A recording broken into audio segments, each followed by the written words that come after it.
Now, what is the effect of the monetary policy of the government macro aims? We have two types of the monetary policy. The first one is expansionary monetary policy.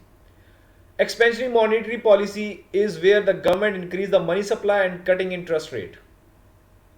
Increase money supply and cutting interest rate.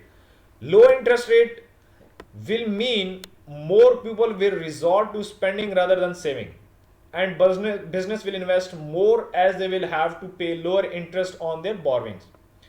If you talk about the other types, which is known as contractionary monetary policies, where government decrease the money supply and increasing the interest rate.